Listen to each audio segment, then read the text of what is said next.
어제도 그랬고 오늘도 그랬고 미국 증시는 그냥 보합권에서 계속해서 등락을 이어가고 있는 모습인데요. 오늘 다우존스는 0.25% 내렸고 S&P 500은 0.2, 나스닥 지수는 0.4% 상승을 했습니다.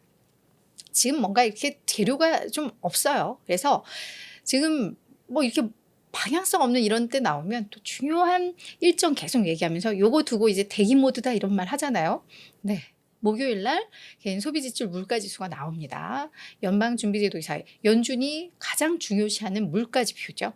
그래서 이제 또 그거 발표 앞두고 이제 우리 그거 대기하고 있어. 그 전에는 뭐 움직일 게 없어. 뭐 그런 해석들이 나오고 있는데 일단 이렇게 재료가 없고 그렇다고 뭔가 하락할 만한 뭐 그런 것도 없고 뭐 이런 상황이니까 진짜 시장에서 뭐 센 게 뭐 나오지 않는 이상은 당분간은 또 사상 최고치를 이미 찍어놨기 때문에 뭐 이런 흐름이 이어지는 건 어떻게 보면 뭐 자연스러운 당연한 뭐 그런 수준이다 볼 수 있을 것 같습니다.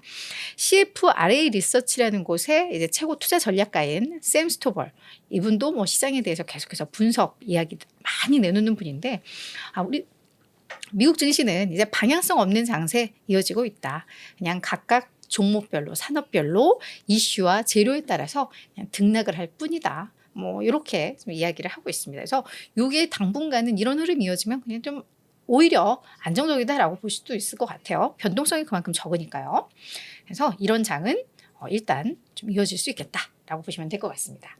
자, 경제 지표들 좀 나온 거 보도록 할 텐데 일단 소비자 요 신뢰지수가 나왔어요. 컨퍼런스 보드에서 집계하는 소비자 신뢰지수인데 2월 분이죠. 이게 예상보다 좀 낮게 나왔습니다. 어차피 지금 시장에서 가장 주목하고 있는 것은 경제 상황이 어때? 정말 지금 금리 자체가 매우 높은 상황인데 우리 경제 탄탄하게 잘 유지할 수 있어? 유지되고 있어? 그런 것들을 계속 확인하기 위해서 이런 경제 지표들 앞으로 경제에 대한 어떤 심리 지표 이런 것들에 많이 주목하고 있는데 이게 이제 그 지표일 수 있겠는데 전월은 물론 시장의 예상보다도 크게 좀 낮아진 거죠. 그래서 전월 대비 이게 하락한 게 작년 11월 이후 처음입니다. 그러면 아직까지 우리 경제 상황은 견고한데 왜 우리 소비자들은 향후 경제에 대해서 약간 일단 뭐 100을 넘었으니까 긍정적으로는 보지만 왜 기존보다는 약간 심리가 꺾였을까? 이 부분에 대해서 많은 분석가들이 이렇게 해석을 하고 있습니다. 분명히 노동시장은 둔화될 것이다라는 잠재적인 그런 부담을 느끼고 있다는 거죠. 왜냐하면 대기업들 계속해서 요즘 비용 절감하겠다고 구조조정 소식은 계속해서 나오고 있잖아요. 근데 뭐 저희가 실업수당 청구 건수라든가 실업률이라든가 이런 지표는 아직도 견고하게는 나오지만 이게 결국은 꺾이겠지라는 뭐 그런 심리.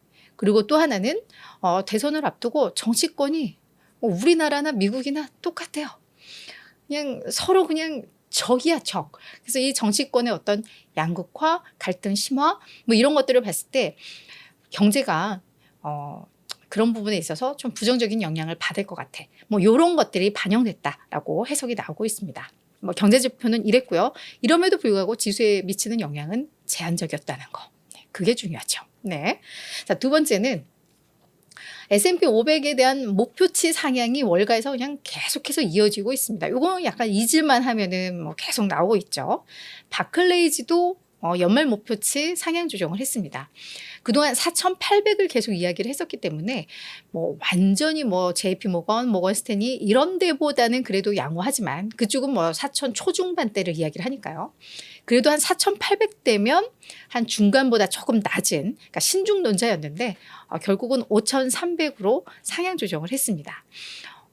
약간 신중론자에서 이제 가장 높은 그 구간대로 올라온 건데 이게 베뉴 크리스나 애널리스트가 뭐라고 이야기를 했냐면 경제는 정말 견고하고 인플레이션은 계속해서 안정되고 있고 거대 기술 기업들 특히 이 AI라는 모멘텀을 바탕으로 주도권을 계속해서 유지해 갈 수 있다는 것. 이들의 성장 모멘텀이 이어질 수 있다는 것들을 반영해서 우리의 전망치를 새롭게 제시를 하게 됐어 라고 이야기를 합니다. 새로운 내용이 아무것도 없어요. 그러니까 남들 다 그렇다고 해서 목표치 올릴 때 우린 모르겠어 하다가 그래, 결국은 뭐 백기 들고 나온 뭐 그런 경우다라고 보시면 될 것 같습니다. 자, 마지막 이 뉴스가 사실 저희가 좀 주목해야 될 뉴스인 것 같은데요. 애플이 10년간 이어진 전기차 개발 작업을 종료키로 했습니다. 원 블룸버그에서 첫 보도를 한 건데요. 애플이 아직 공식적으로 대중들에게 알리지는 않았지만 내부 직원들에게는 요거를 발표를 했다고 합니다.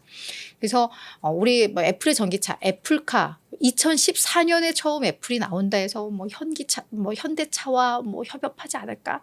뭐 애플 자체가 또 다른 뭐 스타트업을 막 이러면서 열심히 준비를 해왔었는데 뭔가 조짐이 이상하다라는 건 저희가 좀 느껴왔었죠. 처음에 생산 연도를 뭐 출시 일정을 처음에 2026년이라고 했다가 이거를 뭐 2028년으로 연기하고 완전 자율주행 뭐 막 이렇게 얘기를 했었죠.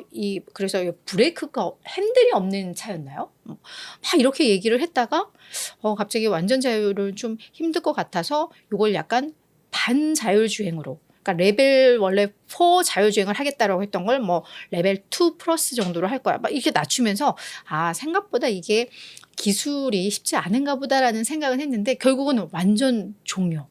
그동안 사실 쏟아부은 돈도 많았을 것인데 이거를 결단한 것도 대단한 것 같고, 그죠? 그만큼 또 그 전기차가 좀 어렵나? 뭐 이런 생각도 하게 되는 게 많은 것들을 좀 시사하는 것 같습니다. 그래서 이 전기차 개발 사업 부문에 한 2,000명 정도의 직원들이 있었는데요. 또 중요한 건 이들을 AI 관련 부서로 상당수를 이동시킨다고 합니다. 그러니까 이제 애플이 지금 AI에서도 약간 늦은 감이 있잖아요. 그러니까 괜히 우리 여기서 힘 빼지 말고 그냥 AI에 집중하자.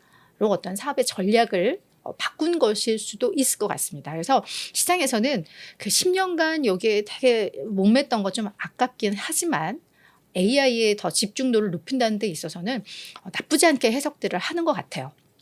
그래서 긍정적으로 요거는 좀 해석이 되고 있다. 그러니까 정말 역사상 가장 야심찬 프로젝트 중 하나였을 텐데 요거를 또 결단했던 건 또 우리가 아프긴 해도 뭐 그래 애플답다라는 생각을 또 하는 것 같아요. 우리가 제일 잘할 수 없는 건 포기하자라는 거, 뭐 그런 점에 있어서는 뭐 긍정적인 해석들 나오는 것 같습니다. 그래서 요 관련해서는 앞으로 좀 어떤 해석들이 나올지 좀 볼 필요는 있을 것 같아요. 이유TV 구독을 하시면 흥미롭고 재미있는 미국 종목 정보를 빠르게 받아보실 수 있습니다. 미국 주식이든 국내 주식이든 변동엔 이유가 있습니다.